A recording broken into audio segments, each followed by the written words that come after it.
يا حبايبي عاملين ايه؟ يا رب تكونوا بخير. هنعمل النهارده كنافه من العاديه خالص، لا مكسرات ولا اي حاجه. شويه سوداني اهمت. لو عندك مكسرات سوداني زي دولت هتحطهم في ارضيه الصينيه، وعندي نص كوبايه زيت او زيت على سمنه اللي انت بتفضليه. ده زيت على سمنه، ممكن تعملها بزيت. وعندي فنجان اهوت شربات من بتاع الكنافه. انا عملت الشربات الاول، كوبايتين سكر وكوبايه ميه وعصير نص ليمونه. هيقول غلوتين وما اقلبهمش خالص عشان ما يسكرش. معايا الصينيه اهيت بقى، افرد فيها الكنافه. هبتدي الاول اقطعها الاول، احطها في الفريزر عشان تتقطع معاكي سهله، تتفرق معاكي سهله وهي مجمده. وبعدين هجيب شويه شربات من بتاع الكنافه اهو، بسم الله الرحمن الرحيم، وارش عليها كده. دي خليها جميله بقى. شويه سمنه،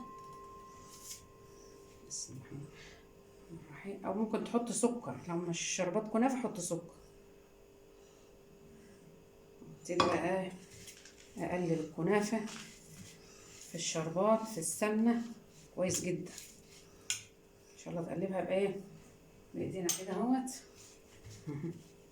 تتشرب كلها من السمنه والسكر، لكنك كده بتقلبها فيها خالص، كله ياخد كل حبه كنافه تشرب سمنه وسكر. مفيش شربات حطي شويه سكر، سكر عادي.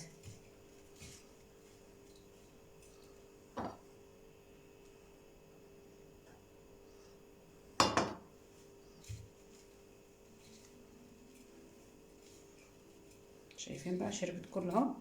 ابتدي بقى اجيب الصينيه اللي احط فيها.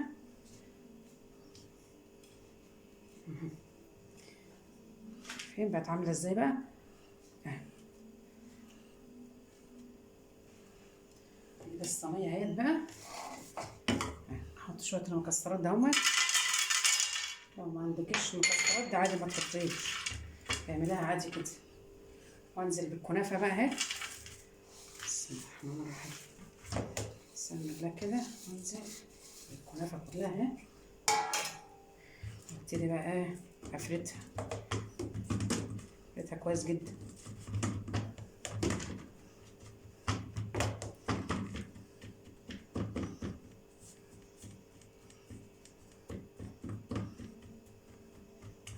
جرب بقى الطريقه دي جميله.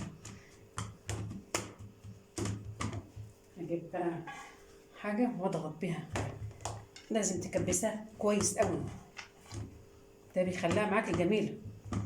تقطعيها بقى تلاقيها قطع سليمه مش متفرفته، تضغطها كويس كويس.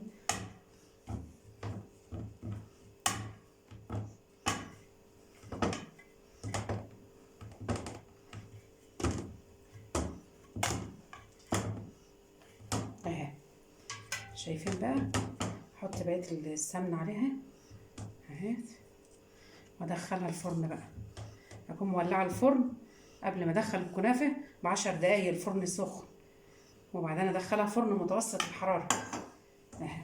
ادخلها بقى الفرن، شوفوا احلى كنافه.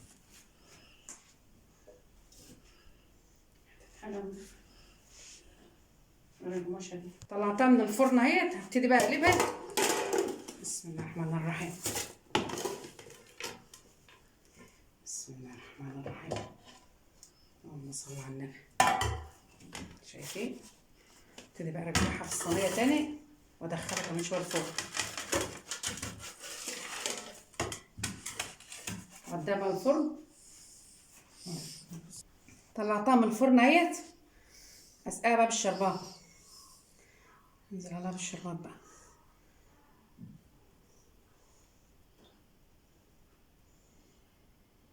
جميله رقيقه وجميله. اللي عايز بقى يخليها سمكها تخين شويه يتخنها شويه، يزود الكنافه شويه، بحبها رقناها كده اهي.